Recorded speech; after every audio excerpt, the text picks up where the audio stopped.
money can't buy anything, what will you do? Pretend you guys are in a Walmart, right? And let's just say right now it's an apocalypse. So there's a food shortage, right? And let's say you're really rich, okay? But they're only giving out one loaf each. So no matter how rich you are, how powerful, everyone is equal. You only get one loaf in the line. When your money can't buy anything, what will you do? America right now is experiencing one of the most prosperous stages. You can just take a look around. There's computers, phones, AirPods, like transportation. Right now, it may seem like we're at the peak, in terms of technology. But this may abruptly stop one day due to the bubble bursting. And the US debt right now, if you guys didn't know, is going up by the minute.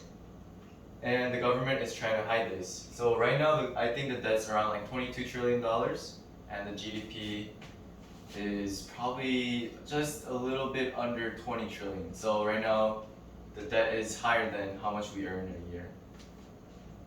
So one of the biggest problems right now is inflation. So inflation, what it is, for those of you guys who don't know, it's when money loses power. The reason why money loses power is because the USA keeps printing it out. And when there's more things, it's less valuable, and when there's less things of it, it increases in value. So just take a look around you. Food. This is the food prices right here. This is a food index. The red line is 2021's food price index, and the yellow one right here is 2020's. So you can just tell, compared to even last year, this year's food prices is going up tremendously. It already hit 115, and it doesn't look like it's going to stop anytime soon. And you guys can also see gas prices is going up. So everything's going up right now, So everything is rising.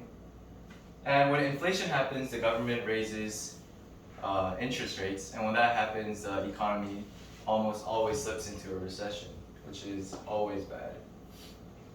So if you guys thought that was it, inflation isn't sadly the only problem. There's a lot more problems that plays into this perfect storm, including unemployment, the housing market, businesses, their competition, the wealth gap, stuff like that, just to name a few. If any of these areas fail, it'll all crumble together, because it's like the domino effect. If the housing market falls, the stock market will fall, and it'll affect every other sector. So if everything's gonna crumble, are we dead meat? Are we all gonna die? Well, I'm here to assure you that that's not the case. You're not gonna die, as long as you keep this presentation in mind. So to survive, it's crucial to invest in some physical assets, and one of the best things is gold and silver. So why gold and silver? Well, first of all, it's one of the most known and purchased product in terms of saving wealth and holding wealth, protecting. And there's a reason why so many countries right now are buying gold. You can look at like Spain, Italy, they're all buying up gold right now as we speak. They're trying their best. Okay.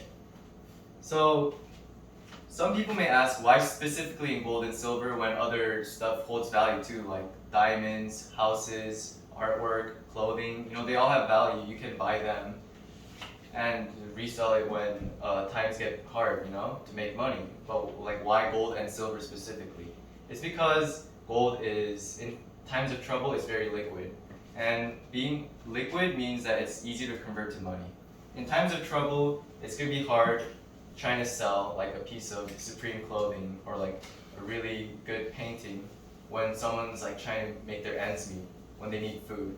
But if you have gold and silver, there's always buyers and sellers, especially in times of trouble. So it's really easy to turn into money, convert into money, and buy the stuff you need. And some may also ask, like, why not cryptocurrencies? Because they are also they have a market cap which is 22 billion. You can have 22 billion Bitcoin, and so why not just invest in that? And to that I say, it's crypto is very volatile. That's number one, and two is it can be swayed really easily. So this is a chart.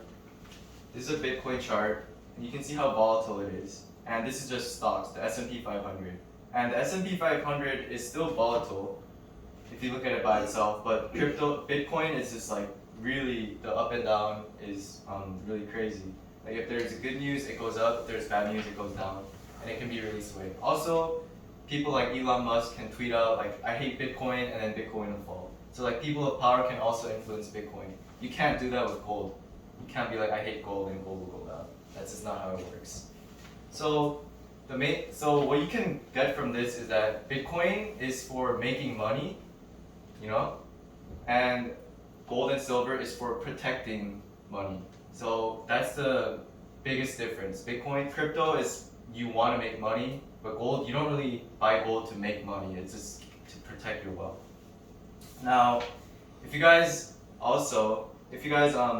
did invest in gold and silver, I would suggest you to take a step further and maybe prepare for what's worse to come. Maybe you can get your own garden, you know, pretend the supermarket closed for a whole year, you're gonna die. You know, where are you gonna get your food from, right?